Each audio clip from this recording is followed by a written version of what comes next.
So now IDFC first bank. अब देखिए यहाँ पर ना 2024 की शुरुआत हो चुकी है और यहाँ पर अब जानने की कोशिश करना है कि 2024 में आईडीएफसी फर्स्ट बैंक कैसा रहेगा। देखिए सबसे बड़ी तो यहाँ पर बात है कि मर्जर यहाँ पर जो है होने वाला है आईडीएफसी फर्स्ट बैंक और आईडीएफसी लिमिटेड के बीच में। उससे मिलने वाले बेनिफिट आपको पता होने चाहिए। कंपनी क्या बेनिफिट्स आपको बता रही है और क्या क्या बेनिफिट्स आपको मिलने वाले हैं, या कंपनी को क्या बेनिफिट्स मिलने वाले हैं। Company in the short bank को क्या यहाँ पर जो है बेनिफिट्स जो है वो रहने वाले हैं।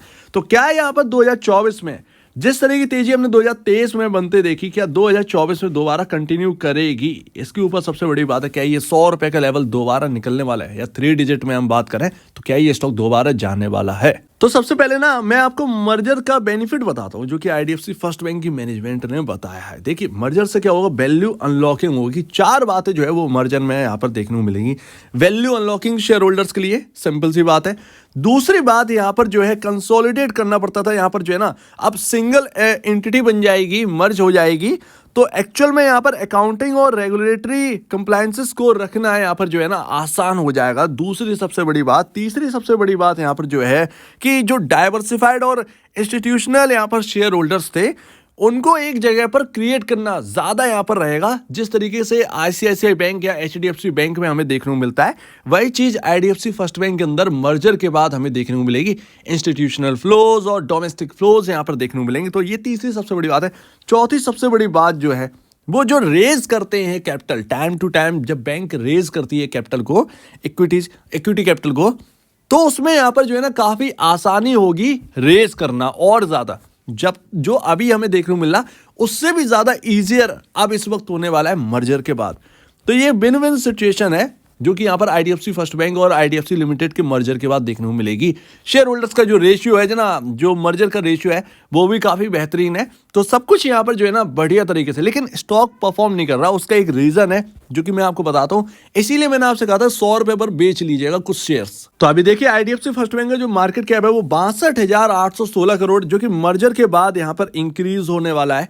और आप देखेंगे कि 1 लाख करोड़ की तरफ ये स्टॉक बढ़ जाएगा, ये बैंक का मार्केट कैप बढ़ जाएगा अगर यहाँ से और थोड़ी सी तेजी हुई। मर्जर के टाइम आप मान लीजिए या मर्जर से पहले थोड़ा सा मान लीजिए। मर्जर से पहले मुश्किल है कि कोई बहुत बड़ी तेजी हो जाए। मर्जर के टाइम अगर हो जाए तो कोई बड़ी बात नहीं है, या मर्जर के बाद अगर हो जाए तब तो और भी ठीक है। मर्जर के बाद अगर होगा तो सबको मौका मिलेगा उस तेजी में चौका मारने के लिए, ये आप कह सकते हैं। अब देखिए यहां पर ना क्वेश्चन मार्क ये है कि तेजी क्यों नहीं हो रही है। सिंपल सी बात है। देखिए मेरा उस वक्त क्या कहना था कि आपका जो वैल्यूएशन है वो अब स्ट्रेच होने लगी है। पी रेशियो आपका बता रहा है इंडस्ट्री पी से एबव निकल चुका है।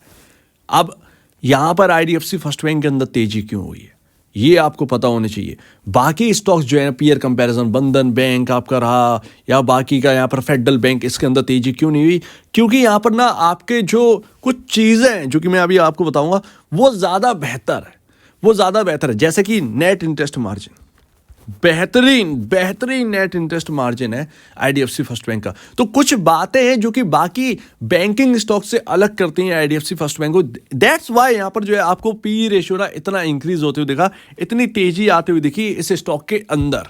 ये यहां पर सबसे बड़ी बात है, फंडामेंटल तेजी है आईडीएफसी फर्स्ट बैंक के अंदर। और अगर यही चीज कंटिन्यू करती है फंडामेंटली, ये और भी ज्यादा बेहतर बनता है। सो दैट यहां पर अभी क्या है, वैल्यूएशन कंफर्ट नहीं है, रिटेल के पास वैल्यूएशन कंफर्ट नहीं है, इसीलिए इस स्टॉक के अंदर तेजी नहीं हो रही। Q3 के नंबर आ रहे हैं और Q3 के नंबर अगर अच्छे निकल गए तो वाकई में आप देखिएगा प्रॉफिट पर नजर रखिएगा, अर्निंग पर शेयर पर नजर रखिएगा। अर्निंग पर शेयर अगर इंक्रीज हुआ, ये पी रेशियो जो हमें हैवी बल्कि दिखाई दे रहा है, इंडस्ट्री पी के बराबर हमें देखने को मिल रहा है, ये अचानक से आपको यहां पर जो है ना कंफर्ट आते हुए देखेगा, यानी कि रिटेल इन्वेस्टर को कंफर्ट हो जाए। तो अभी कोई कंफर्ट नहीं है, यहां से कोई बड़ी तेजी एक्सपेक्ट मत करिए। ज्यादा वैल्यूएशन और स्ट्रेच जो है ना वो और ज्यादा हो जाएंगी, ये यहां पर है। तो कोई बड़ी तेजी एक्सपेक्ट मत करिए।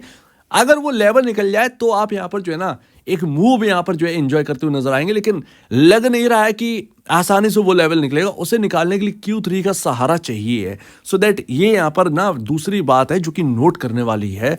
क्यों आप चले, नेट इंटरेस्ट मार्जिन आपका सबसे बेहतर है। क्यों अभी रुका हुआ है, क्योंकि वैल्यूएशन स्ट्रेच है। ये 2 बात है। अब देखिए मैं जल्दी से आपको बता दूं, देखिए आईडीएफसी फर्स्ट बैंक का अराउंड 22 प्लस का यहाँ पर पी रेशियो पहुंच गया था, जबकि आपका सबसे हाईएस्ट जो पी रेशियो था जिस बैंक का था वो थी एक्सिस बैंक, और उसके बाद यहाँ पर कोटक महिंद्रा बैंक। ठीक है, ये एक्सिस बैंक का सबसे ज्यादा पी रेशियो है, अभी भी है 25.92, 26 के अराउंड है, 27 का था उस वक्त। कोटक महिंद्रा बैंक 25%, जो कि अभी गिरावट का देख रहा है, 22 का पी रेशियो है इस वक्त, अभी भी रिकवर नहीं हुआ है कोटक महिंद्रा बैंक।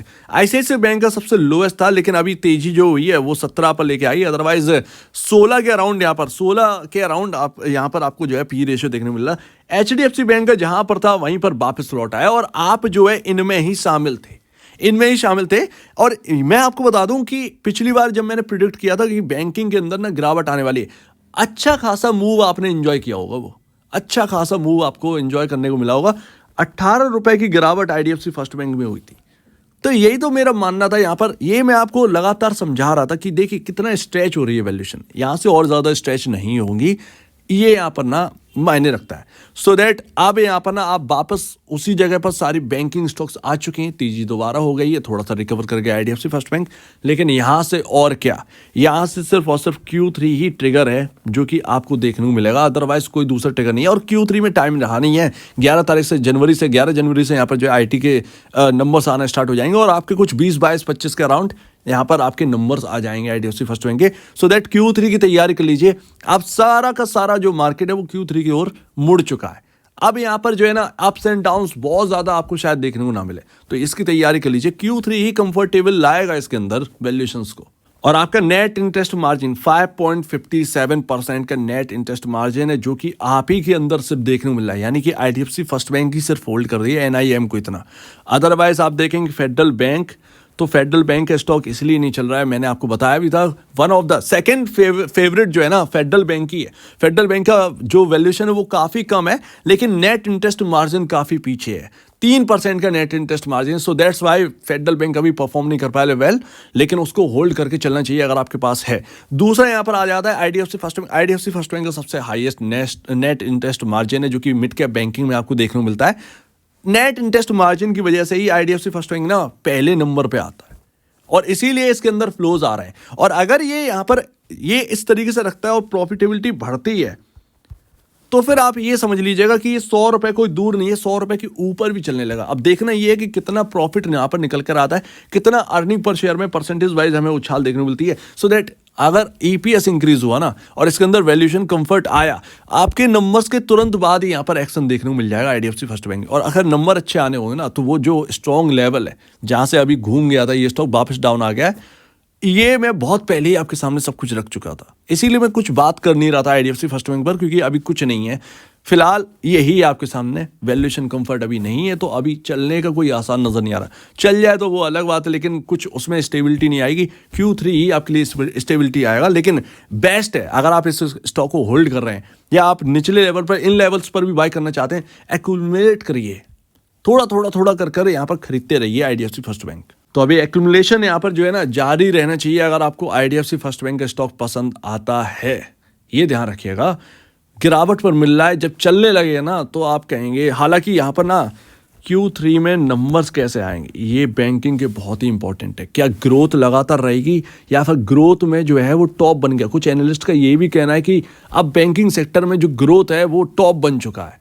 तो ऐसा ना हो, अगर टॉप बन गया ना तो आईडीएफसी फर्स्ट बैंक फिर परफॉर्म नहीं करेगा, फिर यहाँ पर ना परफॉर्मेंस आपको नहीं देखने को मिलेगी स्टॉक के अंदर।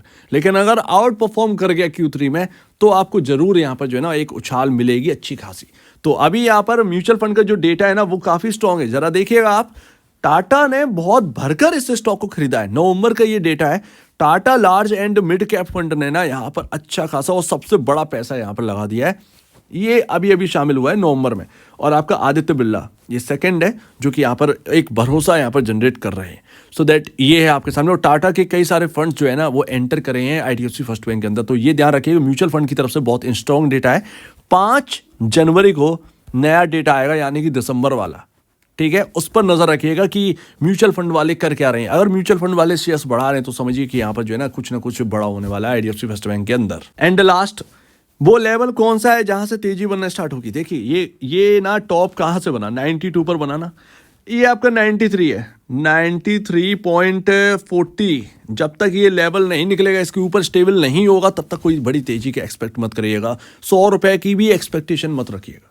यस, ये ध्यान रखिए, 100 रुपए की भी एक्सपेक्टेशन मत रखिएगा अगर ये 93.40 क्रॉस नहीं करता है। अगर ये 93.40 का लेवल क्रॉस कर जाएगा तब आप देखिएगा कि कितना अच्छा रिटर्न बना कर देगा ये स्टॉक। 100 रुपए, 100 रुपए से ऊपर भी, तो ये ध्यान रखिएगा। अब यहां पर जो एक रेंज जो मैं आपको बता रहा हूं वो आप लेके चलिए, वो 75 से जो 90 जो है ना उसको भी थोड़ा सा कम करिए। 80 से 90 की रेंज ये स्टॉक तब तक बना रहेगा जब तक इसको वैल्यूएशन कंफर्ट नहीं मिलेगा। Q3 का वेट करिए, कोई बहुत बड़ी गिरावट लग नहीं रही है, लेकिन अगर ग्रोथ में वाकई में टॉप बन गया है तो फिर यहां पर ना उस वक्त देखना पड़ेगा कि करना क्या है आईडीएफसी फर्स्ट बैंक। लेकिन इस हिसाब से अभी जो है, जो सारी चीजें हैं उस हिसाब से कोई बड़ी गिरावट नहीं लग रही है। एक रेंज लग रही है 80 से 90 रुपए। 93.40 क्रॉस करेगा तो अच्छी खासी कहीं ना कहीं तेजी बनती हुई दिखाई देगी। सो उम्मीद है आप काफी कुछ समझे होंगे, क्यों नहीं चल रहा है, कैसे चलेगा, सारी बातें हमने जो है वो डिस्कस कर ली। तो आप क्या कहना है इसके ऊपर कमेंट सेक्शन में, और अब वीडियो देखने के लिए बहुत धन्यवाद दोस्तों।